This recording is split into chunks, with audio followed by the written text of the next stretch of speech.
말씀 가지고 오직 믿음으로 사십시다 라는 제목으로 말씀의 은혜를 받고 우리 모두가 더욱 믿음으로 살아가는 성도들이 될 수 있기를 간절히 소망합니다. 할렐루야. 지난 한 주간 동안 평안하셨습니까? 행복하셨습니까? 그 행복한 마음을 가지고 우리 옆에 분들과 인사하겠습니다. 성도님은 하나님이 가장 귀히 여기시는 분이십니다 하고 인사합니다.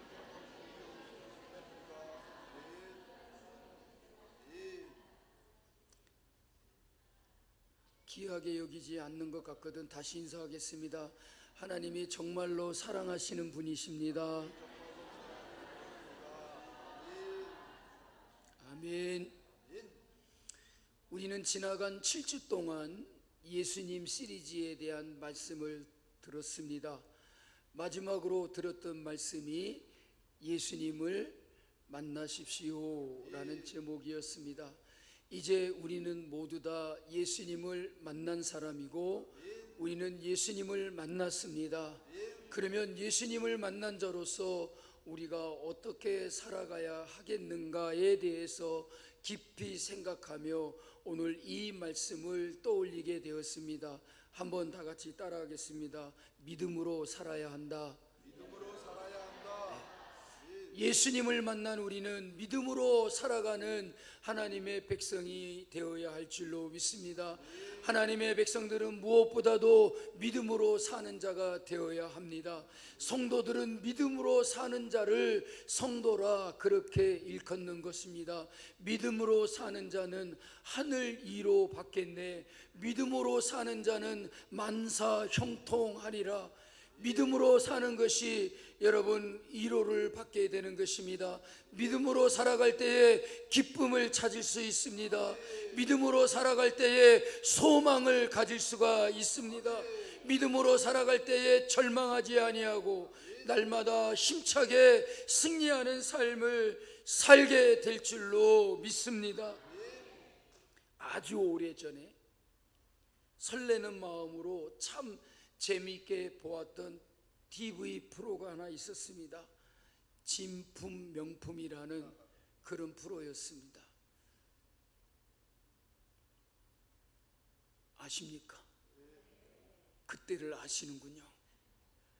진품 명품이라는 이 프로그램은 개인들이 소장하고 있는 진귀한 물건들을 가지고 나와서 그게 진짜인지 가짜인지 판단을 받아보고 또 그 가격이 얼마쯤 되는지 가격을 매겨주는 그런 프로그램이었습니다.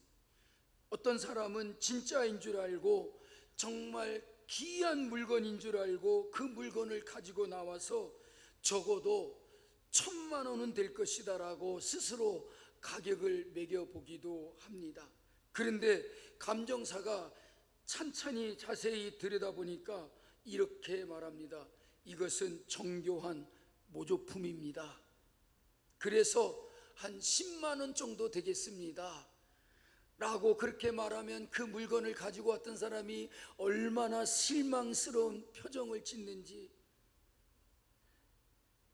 또 그 반대의 경우도 있습니다. 이게 진짜인지 가짜인지 알고 싶어서 가지고 나왔습니다. 가격도 한 100만 원 정도 될까요? 라고 그렇게 말을 합니다. 그런데 감정사가 이리저리 살펴보더니 이것은 진짜입니다. 너무나도 보기 드문 보물과 같은 것인데 3억에서 5억 정도는 할 것 같습니다 라고 그렇게 말을 하면 입이 딱 벌어져 가지고 다물어지지 않는 그런 사람들도 볼 수 있었습니다. 저는 이 진품 명품을 생각하면서 그런 생각을 해보게 되었습니다. 내가 가지고 있는 믿음은 진품인가 아니면 가짜인가? 주님 앞에 내 믿음을 내놓으면 주님께서 내 믿음을 보시고 진품이다 라고 그렇게 말씀해 주실까? 아니면 가짜다 그렇게 말씀하실까 하며 두려운 마음도 가졌습니다. 여러분, 저는 여러분의 믿음이 하나님 보시기에 진품 명품인 그런 믿음이 될 수 있기를 간절히 소망합니다. 우리의 믿음은 가짜이어서는 안 될 것입니다. 우리의 믿음은 예수님이 보실 때에도, 하나님께서 보실 때에도 정말로 진품 명품과 같은 그런 믿음이 되어야 될 줄로 믿습니다. 광야 40년 생활을 마치고 이스라엘 백성들이 이제 요단강을 건너고 가나안 땅으로 들어가야 할 때에 하나님께서 그 백성들을 이끌고 있는 여호수아에게 나타났습니다.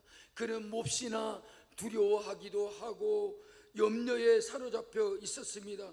그를 향하여 하나님께서 하시는 말씀은 바로 이것이었습니다. 강하고 담대하라.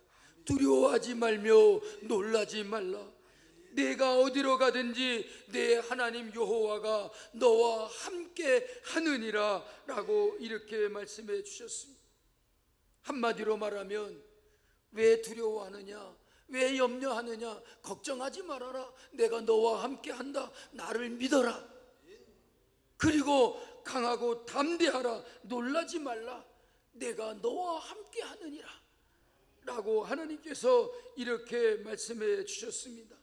여러분, 우리가 나아가는 길이, 우리가 하는 일들이 내가 원하는 대로 되지 않는다 할지라도, 우리 앞에 여러 가지 많은 장애물이 있고 어려움이 있고 문제에 부딪히는 한이 있을지라도 염려하지 말고 두려워하지 말고, 원하는 대로 되지 않을지라도 하나님을 믿고 우리는 강하고 담대한 믿음의 사람들이 되어야 될 줄로 믿습니다.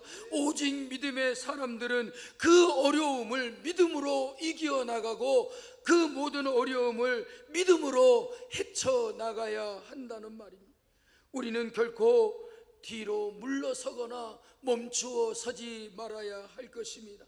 사도 요한은 요한일서 5장 4절 말씀에서 무릇 하나님께로부터 난 자마다 세상을 이기느니라. 세상을 이기는 승리는 이것이니 우리의 믿음이니라 라고 이렇게 말씀하였습니다. 이 험난하고 고달픈 세상을 우리가 무엇으로 이길 수 있겠습니까? 믿음의 사람들은 오직 믿음으로 이 악한 세상을 이겨나가는 자가 되어야 될 줄로 믿습니다. 여러분, 두려워하지 마십시오. 믿음을 가지면 됩니다. 오직 믿음이 이 세상을 이기게 하는 힘인 것을 믿으시기를 주의 이름으로 축복합니다. 여러분, 우리가 가지고 있는 것이 무엇입니까? 내세울 만한 것이 무엇입니까?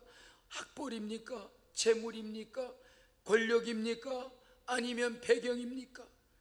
나에게, 다른 사람들에게 자랑할 만한 학벌이나 재물이나 권력이 없습니다. 이렇다 할 배경도 없거니와 가진 것도 없고 내세울 만한 것도 없는 것이 우리 자신입니다. 그러나 여러분, 우리가 가진 것은 오직 하나, 하나님을 믿는 믿음인 것입니다. 우리에게 그러한 것이 없을지라도 반드시 우리가 가져야 할 것이 있는데 그것은 바로 믿음이라는 말입니다. 여러분, 믿음을 가지십시오. 여러분들에게 믿음이 있기를 주님의 이름으로 축복합니다. 주님은 말씀합니다. 왜 믿지 못하느냐? 믿지 못하는 자가 되지 말고 너는 믿는 자가 되라 그랬어요. 야고보 사도는 믿는다고 하지만 다 믿는 자가 아니다라고 하는 그런 말을 합니다. 우리의 믿음 중에는 살아있는 믿음이 있고 죽은 믿음이 있다라고 하는 것입니다. 나는 행함으로써 내 믿음을 보이리니 너는 무엇으로 내 믿음을 내게 보이겠느냐? 그러므로 행함이 없는 믿음은 홀로 있어 죽은 것이다 라고 말하고 있습니다. 믿는다라고만 하지 말고 여러분, 참된 믿음을 가지시기를 바랍니다. 가짜가 아닌 진품 명품의 믿음을 갖는 우리가 될 수 있기를 주님의 이름으로 축복합니다. 하박국 선지자는 하박국 2장 4절 말씀에서 의인은 그의 믿음으로 말미암아 살리라 라고 말합니다. 우리는 여러분 무엇으로 말미암아 사는 것입니까? 오직 믿음으로 살아가는 것입니다. 아무리 힘들고 어렵고 고통스럽고 우리 앞에 여러 가지 난제가 있고 우리의 앞을 가로막고 있는 장벽이 있을지라도 그것을 보고 두려워하거나 움츠려들지 말고 기죽지 말고 믿음으로 살아야 된다는 말입니다. 하박국 선지자는 하나님의 사람들에게 필요한 것은 오직 하나 믿음뿐이라고 역설한 것입니다. 하나님의 사람들인 성도들은 믿음으로 살아야 됩니다.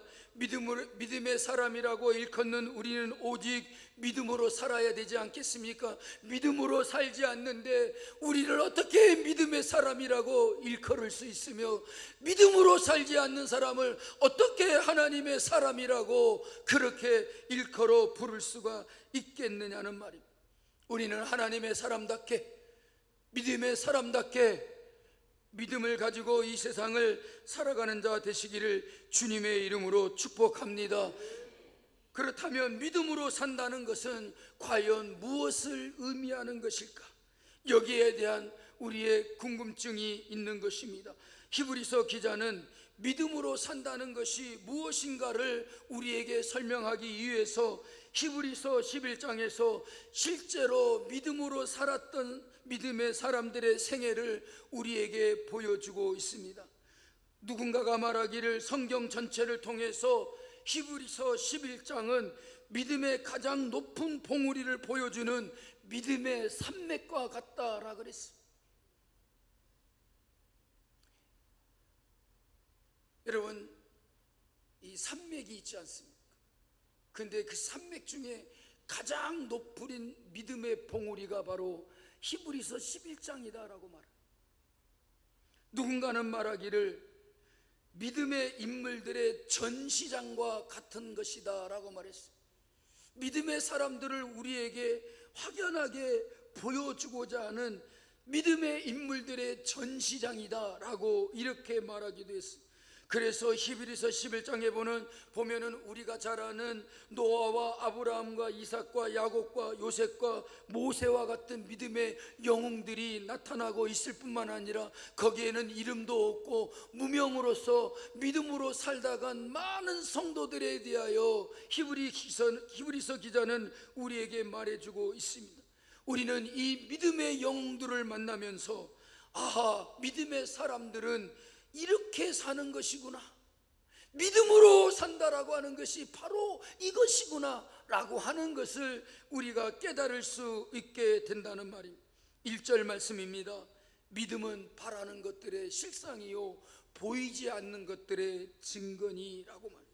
여러분, 믿음은 바라는 것들의 실상이라고 했습니다. 우리가 바라는 것은 눈에 보이지 않는 것들입니다. 그런데 믿음은 바로 눈에 보이지 않는 우리가 바라는 것들이 실상은 실제 우리 앞에 있게 한다는 것입니다. 믿음이 있어야 우리가 바라는 모든 것들이 실제적으로 우리의 삶에 나타나고 만들어지고 이루어지고 성취되게 될 것이라는 말이에요. 근데 여기서 여러분, 실상이라는 말은 아래에서부터 받쳐준다 그런 말입니다. 실상이 뭐냐? 아래로부터 받쳐주는 것이라는 말.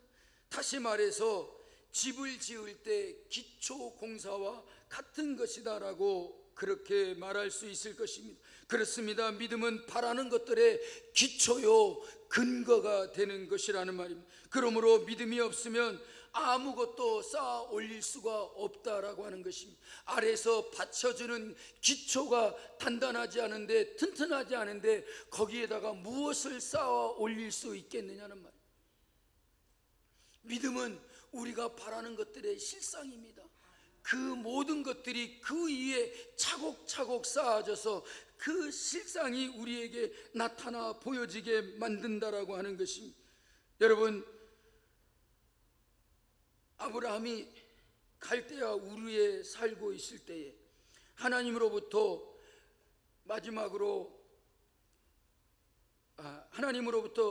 그 알지 못하는 땅, 미지의 땅으로 떠나라고 하는 명령을 받았습니다. 그 땅이 어떤 땅인지, 자기가 어디로 가야 되는지 그 모든 것들을 알지도 못하고, 그는 하나님께서 말하시는 그 땅이 어떤 땅인지에 대해서도 전혀 아는 바가 없었지만, 아브라함이 여호와의 말씀을 쫓아 갈대아 우르를 떠났다라고 했습니다. 보이는 것이 없습니다. 아는 것이 없습니다. 하나님이 가라고 하는 것이 어떤 땅인지 어떤 것인지도 알지 못하고 하나님의 말씀을 쫓아갔다라고 했습니다. 왜 그랬습니까? 믿음을 가졌기 때문이라는 것입니다. 나는 알지 못하지만 내 눈에 보이지 않지만 하나님께서는 그 땅을 반드시 예비해 놓고 그곳으로 나를 인도해 주실 것이다 라고 하는 것을 확실하게 바라봤다는 것입니다. 8절에 보면 믿음으로 아브라함은 부르심을 받았을 때에 순종하여 라고 했어요. 하나님의 그 부르심을 받았을 때 아브라함이 순종하였던 이유는 무엇입니까? 믿음을 가졌기 때문이라는 거예요. 믿음이 있었기 때문에, 믿음을 가졌기 때문에 하나님의 부르심에 순종하더라는 것입니다. 장래의 유업으로 받을 땅에 나아갈세라고 했습니다. 장래의 유업으로 받을 그 땅이 어딘지도 모르고 눈으로 볼 수도 없었는데 나아갔다는 말입니다. 왜요? 믿음이 있었기 때문이다. 갈 바를 알지 못하고도 갔습니다. 내가 어디로 가야 할지, 어느 방향으로 가야 하는지도 알지 못하고 갔습니다. 왜요? 하나님께서 내 길을 인도하여 주시고 하나님이 가라고 하시는 곳으로 나를 인도하여 주실 것이다 라고 하는 믿음을 가졌기 때문인 것입니다. 보십시오 여러분, 우리가 이 세상을 살아갈 때에 가장 중요한 것이 무엇인지를 우리에게 말씀해 주고 있습니다. 믿음이 있어야만이 우리는 능히 이 세상을 이기고 헤쳐나가고 우리가 가는 모든 삶에서 주저하지 아니하고 담대하게 앞으로 나아갈 수 있게 될 줄로 믿습니다. 아브라함은 무모하리만큼 담대한 그런 마음을 가졌다는 것입니다. 그야말로 어떻게 그렇게 할 수가 있어? 누가 그렇게 할 수 있단 말인가? 여러분, 그렇습니다. 그 누구도 그 말을 듣고 그대로 순종하여 나아간다라고 하는 것은 참으로 무모한 짓이다라고 그렇게 여길 수도 있었을 것입니다. 그런데도 불구하고 아브라함의 행동은 그의 믿음을 우리에게 보여주고 있다는 것입니다. 22절에 보면 믿음으로 요셉은 임종시에 이스라엘 자손들이 애굽 땅을 떠나는 것을 말했다라고 했습니다. 요셉은 죽으면서 그의 자손들에게 애굽을 떠나라고 유언을 했다는 말입니다. 여러분, 지금까지 요셉과 그 자손들의 삶의 터전은 애굽이었습니다. 여러분, 요셉이 어떤 사람입니까? 아무리 좋다고 해도 그 땅에서 자기 고향, 자기 아비 집에서 형들에 의해서 죽임을 당할 뻔했고 간신히 목숨을 건지고 아라비아 상인들에게 종으로 팔려지는 신세가 됐습니다. 그것도 여러분 10대 나이의 말입니다. 아라비아 상인들에게 팔려서 이리저리 끌려다니며 결국에는 애굽 땅까지 와서 보디발의 집에서 종살이를 하고 있었습니다. 그런데 여러분, 그 땅에서 여러분 요셉이 망하였습니까? 죽었습니까? 실패했습니까? 그는 총리의 자리에까지 오르게 되었더라는 말입니다. 그 모든 것이 다 하나님의 은혜였습니다. 하나님의 인도하심이었습니다. 그런데 여러분, 애굽에서 총리의 자리까지 오른 그가 자기 형들의 손에 의해서 노예로 팔려졌던 그 땅에 무슨 미련이 있다고 이제 그 자손들에게 그 땅으로 가라고 이렇게 말하고 있는 것입니다. 요셉이 그의 자손들에게 애굽을 떠나 하나님이 주신 그 땅으로 가라고 말하고 있습니다. 왜입니까? 믿음이 있었기 때문인 것입니다. 아무리 애굽 땅이 좋아도 자기가 애굽 땅에서 총리가 되고 출세를 하였고 지금까지 그와 그의 자손들이 그 땅에 터를 잡고 살았을지라도 우리가 바라봐야 될 것은 하나님의 약속의 땅, 하나님께서 우리에게 주신 그 기업의 땅을 잃어버리지 아니하고 그 땅을 차지하고 그 땅에서 살아야 된다라고 하는 확실한 믿음을 가지고 있었더라는 것입니다. 그래서 요셉은 죽으면서 그 자손들에게 하나님의 약속의 땅으로 가라라고 그렇게 말하고 있는 것입니다. 30절에 보면 믿음으로 7일 동안 여리고를 도니 성이 무너졌으며 라고 이렇게 말합니다. 이 말씀은 여러분들이 잘 알고 있는 바와 같이 여리고 성을 무너뜨린 사건이었습니다. 그런데 믿음으로 7일 동안 여리고 성을 돌았습니다. 여리고 성은 난공불락과 같은 성인데 아무리 여러분 그 성을 하루에 한 바퀴씩 돈다라고 정말로 무너지겠습니까? 여러분들에게 묻겠습니다. 남한선성을 하루에 한 바퀴씩 돌고 7일 동안 돌고 일곱째 되는 날에는 7바퀴 돌고 무너져라 그러면 남한선성이 무너질 것 같습니까? 이거 아니다라고 해도 문제가 될 것 같고 예라고 해도 문제가 될 것 같으니까 대답을 못 하시는 거죠. 여러분, 성지순례를 가서 여리고를 갔습니다. 여리고에 가서 삭개오가 올라갔다고 하는 그 뽕나무가 진짜인지 모르지만 그 삼거리에 정말 큰 뽕나무가 있었습니다. 그게 여리고 삭개오가 올라갔던 뽕나무다일 것이다라고 다들 그렇게 인정하고 있습니다. 그런데 그 여리고 성 터를 가봤습니다. 여리고 성 터가 그냥 땅 위에 있는 게 아니라 땅 속에 묻혀 있습니다. 아, 하나님께서 무너뜨릴 때에 그냥 땅 속에 들어가게 했구나. 근데 여러분, 그 성을 발굴해 갖고 이렇게 밖으로 들여낸 그곳에 가보니까 그 성 두께가 얼마냐면 4차선 도로예요. 그러니까 그 성 위에다가, 성벽 위에다가 4차선 도로를 만들 수가 있는 그 넓이에요. 그 성이 여러분 얼마나 높습니까? 얼마나 견고한 성입니까? 그런데 그 성을 하루에 한 바퀴씩 돌고 7일 동안 돌면 무너진다고? 웃기고 있네. 야, 하루에 한 바퀴씩 돈다고 무슨 성이 무너지는 게 어떻게 있을 수 있느냐? 그렇습니다. 하루 한 바퀴 돌았습니다. 아무 일도 없었습니다. 이틀 돌았습니다. 아무 일도 없었습니다. 3일째 돌았습니다. 아무 일도 없었습니다. 넷째 날 돌았습니다. 무슨 일이 있었을까요? 아무 일도 없었어요. 다섯째 날 돌았습니다. 아무 일도 없었습니다.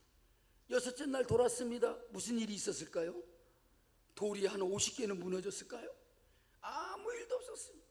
일곱째 따는 날에 7바퀴를 돕니다. 한 바퀴 돌았다. 아무 일도 없네? 또 돌았습니다. 또 돌았어요. 그리고 7바퀴를 도는 그 순간 그들이 항아리 속에다가 횃불을 넣어가지고 여호와께서 그 성을 무너뜨리라고 크게 외쳤습니다. 그 항아리가 깨지는 소리와 함께 횃불이 밝게 비춰졌을 때 여러분, 여리고 성은 그냥 와르르 무너지게 된 것이라는 말. 안 믿으시는군요. 그렇겠죠. 어떻게 그걸 믿으라고. 근데 여러분, 그 성이 어떻게 무너졌다고요? 믿음으로 7일 동안 여리고를 도니 그 성이 무너졌더라. 믿음으로 아니고는 절대 있을 수 없는 일이었지만 믿음으로 7일 동안 그 성을 도니 여리고 성이 무너졌더라 라고 우리에게 말씀해 주고 있습니다. 여러분, 우리 앞에 있는 여리고 성과 같은 난공불락의 그 어려운 장벽이 있거든 믿음으로 나아가십시오.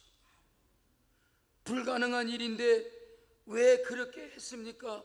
어떻게 불가능한 일이라고 생각되는데 어떻게 그렇게 할 수가 있었습니까? 하나님을 믿었기 때문이라는 것입니다. 그렇습니다. 믿음은 바랄 수 없는 것들을 바라게 합니다. 믿음은 불가능한 것을 가능케 합니다. 가능한 일을 가능하다라고 말하는 것, 그것은 믿음이라고 할 수 없지 않겠습니까? 여러분 1절을 다시 보면 믿음은 보이지 않은 것들의 증거다라고 말합니다. 하나님께서 노아에게 앞으로 홍수의 심판이 있을 것이니 그 홍수의 심판을 예언하시면서 노아에게 방주를 지으라고 말했습니다. 노아는 아무런 징조도 보지 못했습니다. 노아의 눈에 비가 올 징조는 그 어떤 것도 나타나지 않았습니다. 그런데 노아는 방주를 만들기 시작했습니다. 그는 엄청나게 많은 비가 내리고 온 땅이 물에 잠기게 될 것을 바라보았기 때문이다라고 하는 것입니다. 여러분, 노아가 방주를 어디에다 만들었습니까? 바다에다 만들었습니까? 산 꼭대기에다 만들었어요. 기가 막히지 않습니까? 남들이 볼 때는 야, 저 영감 미쳤네, 무슨 배를 산 꼭대기에다 만들어가지고 저거 어떻게 끌고 내려오려고 그렇겠지만, 여러분 역설적으로 생각해 보십시오. 하나님께서 방주를 지라고 할 때 노아가 저 바다 해변가에다 지었으면 나무를 찍어갖고 어떻게 끌고 옵니까? 그러니까 노아는 온 땅이 다 물에 잠기게 될 것을 믿고 산꼭대기에다가 방주를 지으니 그 산에서 나무를 찍어다가 쉽게 모든 재료를 다 구할 수 있었을 것이다. 믿음으로 행동하는 자의 모습이 바로 이것입니다. 그는 정말로 보이지 않는 것을 보는 것처럼 믿었다는 것입니다. 노아의 믿음은 앞으로 있게 될 그 보이지 않는 홍수의 증거가 되었다는 것입니다. 그러므로 그때가 언제일지는 모르지만 하나님을 믿었기 때문에 그는 방주를 만드는 일을 포기하지 않았다는 것입니다. 여러분, 12년 동안 지은 것도 아닙니다. 120년 동안 방주를 지었습니다. 여러분, 이게 가당치나 한 일입니까? 믿음을 가질 때에 그 모든 어려움도, 내 눈으로 보지 못하는 것들도 하나님을 믿게 될 때에 그 믿음이 그 모든 것들의 증거가 되게 하여 주신다는 것을 우리에게 확실히 보여주고 있습니다. 27절에 보면 믿음으로 애굽을 떠나 왕의 노함을 무서워하지 아니하고 곧 보이지 않은 자를 보는 것 같이 하여 참았으며 라고 말했습니다. 누구의 이야기입니까? 바로 모세의 이야기입니다. 모세는 바로와 대결할 때 무서워하지 않았다라고 하는 것입니다. 믿음으로 애굽을 떠나서 왕의 노함을 무서워하지 않았다는 것입니다. 그렇지 않습니까? 애굽 땅에서 그들을 내보내 달려고 할 때에 바로 왕의 그 진노는 참으로 하늘을 찌를 듯 했습니다. 그래서 하나님이 10가지 재앙을 애굽 땅에 퍼부어야 할 정도로 그 바로는 결코 모세의 말을 듣지 않았습니다. 그리고 어떤 일이 있었습니까? 10번째 재앙이 있으니까 드디어 항복을 하고서 그 이스라엘 백성들을 애굽 땅에서 놓아주었는데 무슨 일이 일어났습니까? 얼마 되지 않아서 이스라엘 백성들이 앞에는 홍해가 가로막혀 있었고 뒤에는 누가 쫓아오고 있습니까? 바로 왕의 군대들이 쫓아오고 있었어요. 이런 일이 벌어지리라고 하는 것은 아마도 예측하고 예상했을 것입니다. 저 바로가 우리를 그냥 내보내주지는 않을 것이다 라고 그렇게 생각을 했을 것입니다. 바로 앞에서 애굽 땅을 떠나는 것에 대해서 모세는 믿음으로 그 바로 왕의 노함을 무서워하지 않았다는 것입니다. 그래서 애굽에서 나와서 홍해에 가로막혔을 때에 바로의 군대들이 그들을 잡으려고 추격해야 오는데 무슨 일이 벌어졌습니까? 그들 앞을 가로막고 있는 홍해 바다가 육지같이 갈라지게 되었더라는 것입니다. 우리의 눈으로는 볼 수 없는 일이고 상상할 수 없는 일이지만 믿음으로 나아갈 때는 하나님께서 우리 앞에 있는 바다도 갈라지게 알려주시고 바다가 갈라지지 아니하면 그 바다 위를 걷게도 하시고 우리의 길을 열어주실 것을 믿고 모세는 바로와 대결할 때에도 무서워하지 않았다는 것입니다. 그 이유가 무엇입니까? 보이지 않는 자를 보는 것 같이 하였다라는 말입니다. 여러분, 하나님이 여러분들의 눈에 보이십니까? 눈에 보인다라고 하는 사람은 다 뻥입니다. 하나님은 우리의 눈으로 보이지 않습니다. 그러나 보이지 않는 하나님을 보이는 것 같이 하나님을 믿는 것이 바로 우리의 믿음인 것입니다. 믿음을 가질 때 여러분, 말씀을 읽으며 말씀을 들을 때 그 말씀이 마치 하나님을 우리에게 보여주는 것처럼 느끼지 않습니까? 하나님이 우리에게 말씀하십니다. 하나님께서 내 귀에 들려주고 계십니다. 하나님은 살아계신 것을 우리는 그 말씀을 통해서 느끼게 된다는 말입니다. 그래서 보이지 아니하는 자를 보이는 것 같이 믿었던 것이 바로 모세의 믿음이라는 것입니다. 그는 바로의 군대가 아니라 만군의 여호와 하나님을 보게 되었습니다. 세상 사람들은 보는 것이 믿는 것이다라고 그렇게 말합니다. 그러나 믿음의 사람들은 정반대로 믿는 것이 보는 것이다 라고 우리는 그렇게 말할 수 있어야 될 줄로 믿습니다. 요한복음 11장에 보면 나사로의 무덤 앞에서 예수님께서 마르다에게 이렇게 말씀하셨습니다. 내가 믿으면 하나님의 영광을 보리라. 예수님은 보면 믿겠느냐라고 말씀하신 것이 아니라 믿으면 보리라고 말씀하셨다는 말입니다. 보고 믿는 것이 믿음이 아니라 믿음으로 보는 것이, 그것이 진짜 믿음이라는 말입니다. 요한복음 20장 27절 28절에서 예수님은 의심 많은 도마에게 이렇게 말씀하십니다. 믿음 없는 자가 되지 말고 믿는 자가 되라. 너는 나를 본 거로 믿느냐? 보지 못하고 믿는 자들은 더 복되도다 라고 말씀하십니다. 여러분, 우리는 참으로 보는 것을 믿는 자가 되지 말고 믿는 것을 볼 수 있는 그런 믿음의 사람이 되어야 될 줄로 믿습니다. 하나님의 사람 성도들의 삶이란 믿음으로 사는 것이지 보는 것에 의하여 사는 것이 아님을 우리는 기억하여야 될 줄로 믿습니다.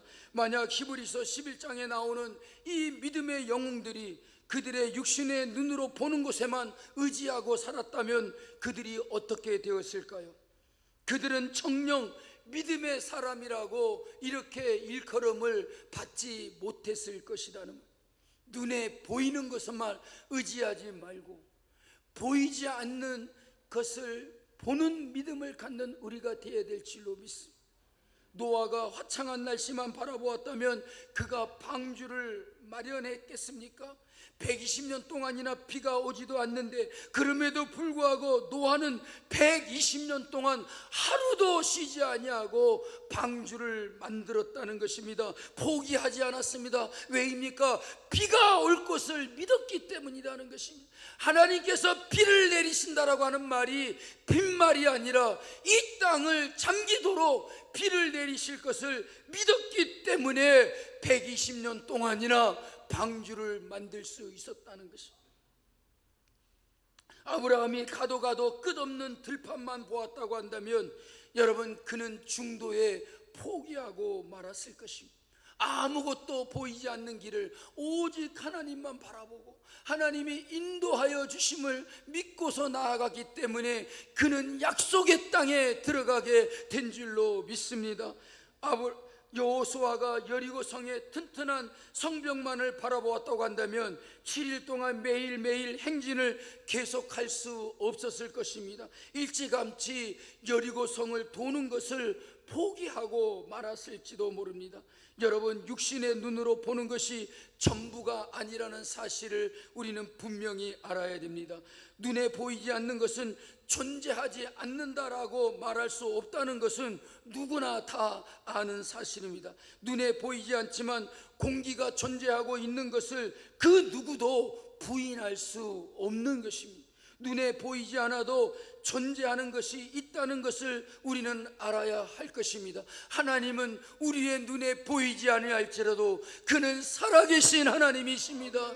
우리의 생명과 역사를 주관하시고 붙들고 계신 하나님이십니다. 그 보이지 않는 하나님을 보는 것과 같이 우리가 믿는 자들이 되어야 될 줄로 믿습니다.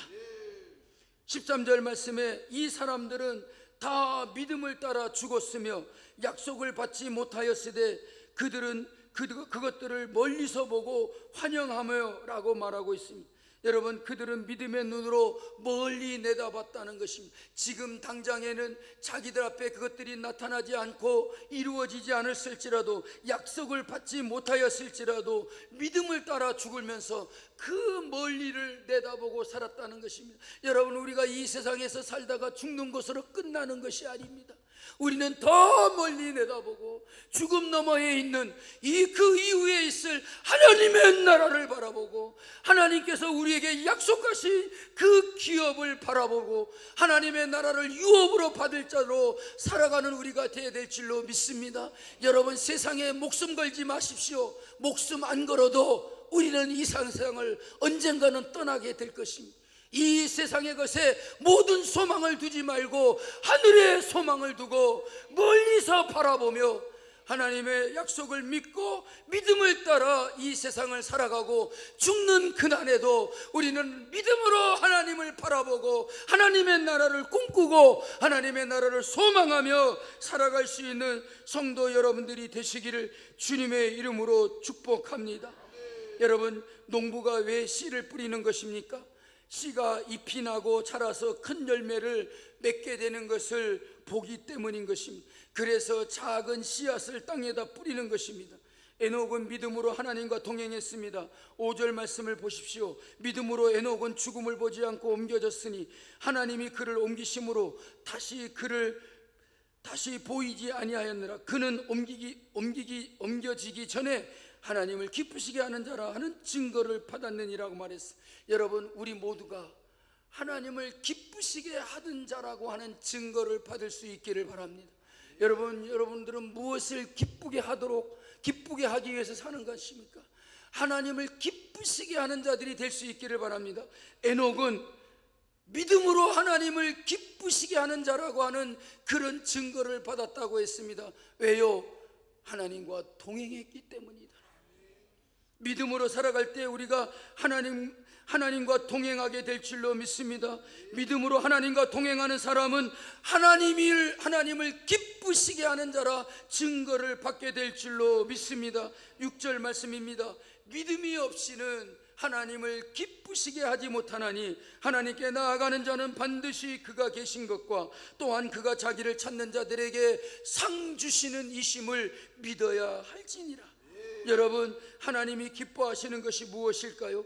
하나님이 기뻐하시는 것은 우리의 믿음임을 우리가 알아야 할 것입니다.